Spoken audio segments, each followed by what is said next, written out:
know, just a small, normal day here. Pretty cool. Came back from my trip from Utah, Vegas, after the Armada Grand Opening. So not really knowing what this looked like. Two parts. Turned out way better than I even imagined. And I, as people know, a little bit picky. But to see what some of the people did, like we had a crew, big crew, and then we had a smaller crew. The shit they did to get this done, 6 days, turn a gym inside out and make it look like it did. That's cooler than the gym looking, knowing that you have people kind of backing you. So kind of a cool moment, excited to do this, and happy how it turned out. It's like less about me, it's like been fun, like the Armada, it's like when it started, all the people who balled it out, and then like you come here, it's like, Armada doesn't exist. And then like first 10, 15 people don't go balls to the wall, same thing with Cardinal. Next 6 weeks though, he might not want to be friends with me. We got like one goal down, another goal to go. That's right.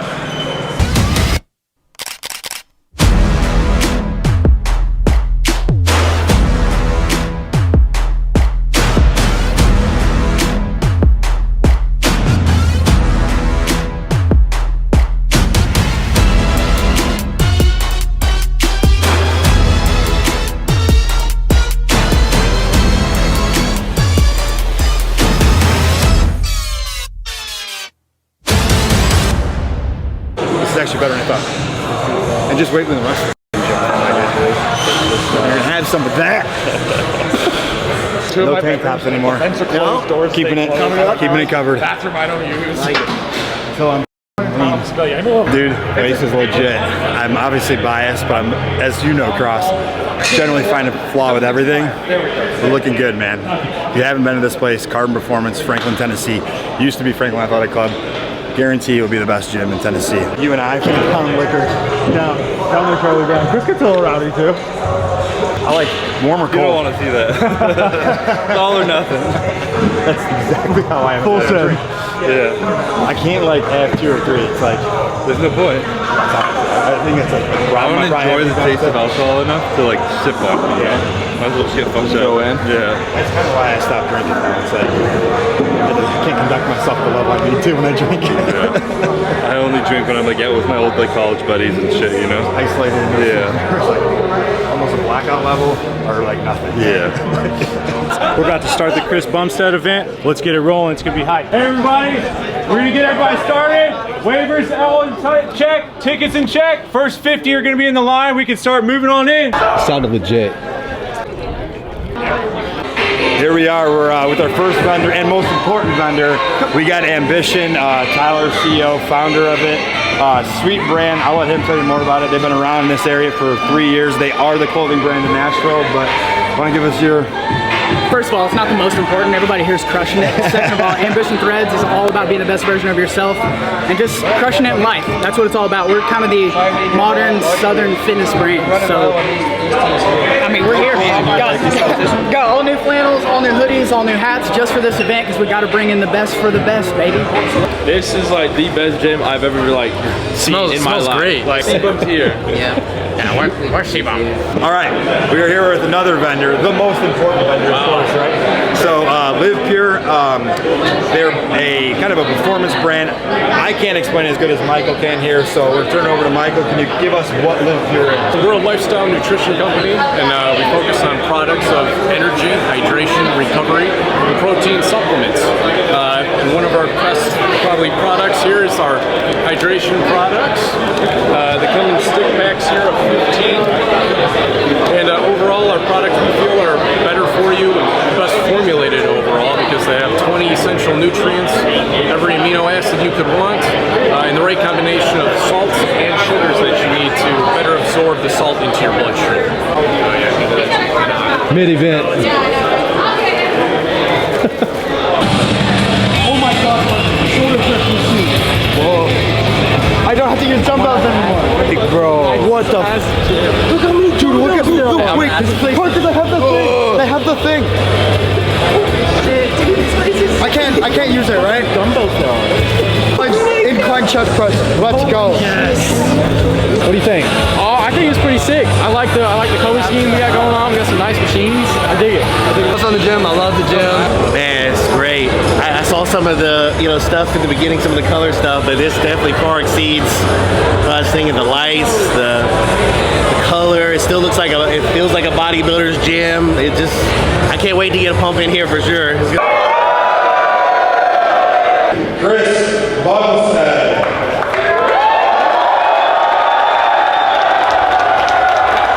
We got the honor of starting working with them on the C-Bum and Raw line, and let's put this together. The one thing that I like is I think it's a partnership with like-minded people. You know, we kind of aspire to be more. The gym is more than the gym, and it's all about culture. It kind of fits with what these guys have done and turned around, I think, the sports supplement industry to kind of a higher standard. So we're honored to have him here. Pretty excited. With that, we want to get started. Everybody coming on Mon's post say that he's small calves. So clearly you have like a god-tier physique. What do you do for shoulders? You have a god-tier voice, by the way. I mean, no secrets with that. You know, I've always loved training really heavy, so I do really heavy dumbbell presses. I've always been focused on that, you know. A strong muscle, the big muscle often if you tie it in with volume. So I do a lot of that, and just learning how to do proper lateral raises will take you a long way. But I think I went 2 years of training shoulders where I did barbell press, dumbbell press, and lateral raises. And that was literally it. I neglected rear delts when I was young, but my delts got huge. And if you can focus on perfecting those things, doing them perfectly and getting strong at it, they'll grow. What's up, Steve-Bum? What's up? Who is your favorite artist to listen to while working out in the gym? A little political right now, but Kanye West is probably my go-to. Ketchup or sriracha? Both combined. You can only pick one. Sriracha. Let's go. Ketchup is definitely life, but when I'm in prep, I can't eat ketchup, so. Quick, I can echo that Chris mentally is just in a really, really good spot. I mean, just being in the office every day, he's not like any other bodybuilder that I've been around. He's probably like the most non-bodybuilder that's the best at what he does in the world.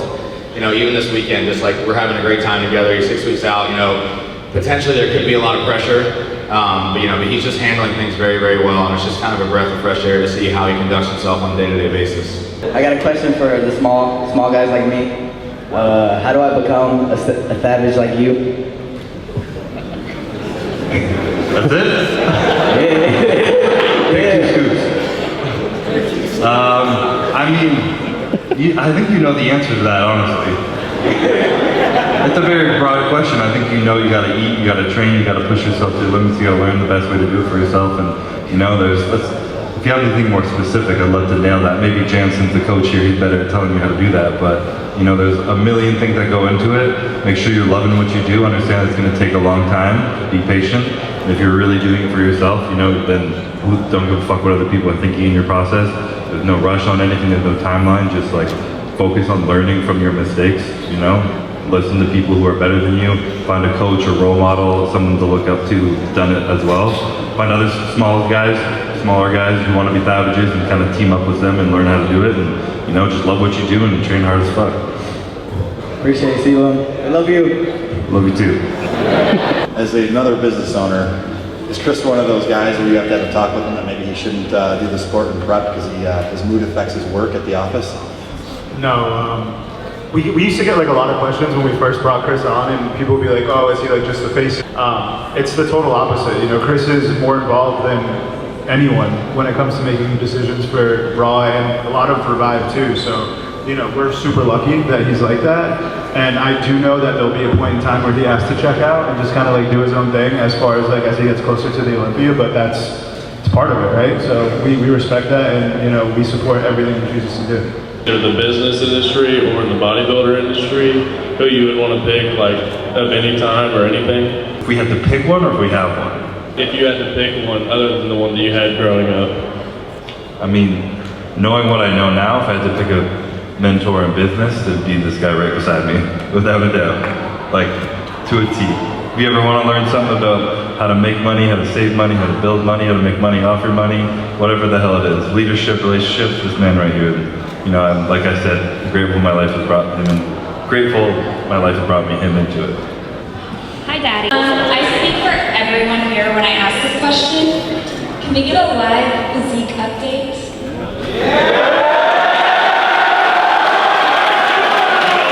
I don't know about that one. I don't trust you.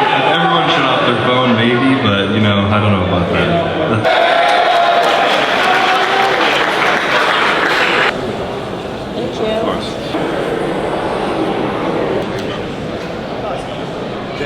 Don't be a skinny bitch. I mean, I do actually want to leave on a quick note, and it's kind of a question that was asked earlier. I didn't get to respond because someone fell ill back there, and they were talking about what you kind of view as success and how you stay driven to success, something along those lines. And this is something I've actually thought about a lot, and I think is important. I would like to share kind of my thoughts on it. And it's developed a lot over the years. You know, when you're young, you're selfish, and you should be focusing on yourself and something that, you know, you love that's going to benefit you and be best for you.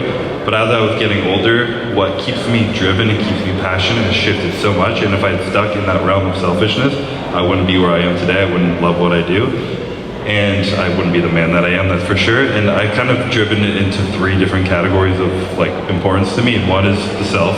How does this benefit myself? How does this benefit my family and close friends second? And how does it benefit the community and the people around you? And those 3 things right there are pillars of your life. And the older you get, you will learn that the second 2 are almost more important than the first, but the first has to be there to be able to do the second 2. So they all kind of work together. And obviously, you know, there's a lot of selfish benefit to bodybuilding. You know, monetarily, success, all the stuff is great, but it's also made me a much better person. It's caused me to face a lot of hard times and create a lot of discipline in myself and grow a lot as a man and, you know, become a lot more grateful and appreciative of this life I live. It's also brought some beautiful moments to my family and my friends to be able to come and watch me succeed. It's put me in a position where I can support my family long term, take care of them. It's made my parents proud of me. They cry when they come down and they see what I do, and they're just like so happy that I've been able to build the life I have, and so much of it thanks to them. And I also like to think I have a pretty positive impact on the community around me. You know, what I try to put out there isn't being someone chasing money, trying to party, get girls, all that. I really try and drive success not only being all that, but on, like I keep mentioning, becoming a better person, focusing on that champion mentality and growing inside as a man. And now I'm saying giving back to that community. And all these 3 things that kind of come together are something that, you know, I reflect a lot on, a lot more lately, especially when I don't know how long of my career I'll have left.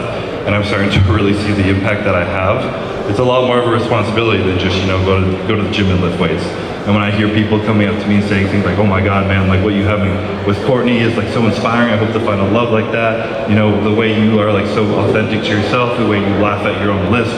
You know, you made a pre-workout and t-shirts and all this shit off of having a speech impediment. That really makes me really not care about how I talk. And it makes me like, you know, I was chasing girls, but now I want to like, you know, become a better person so I can find love and focus on all that. And I really think when I hear that shit, that's what drives me and fires me up. That I know I'm kind of motivating, inspiring people to become better versions of themselves and better kind of members of society, I guess you could say. So that's really what kind of keeps me driving and keeps me pushing forward right now, is focusing on the benefit and the impact I have in those 3 categories. And, you know, I hope some of you guys can take something from that and understand that, you know, life is a lot more about big muscles, fast cars, and a lot of money, but they're still very nice to have, but it's a lot more than that. So yeah, I thank you guys so much for coming. I love you guys so much. You're truly the reason that, you know, I get to live the life that I live, and I'm grateful every day, and it makes me emotional even think about how beautiful my life is. So thank you.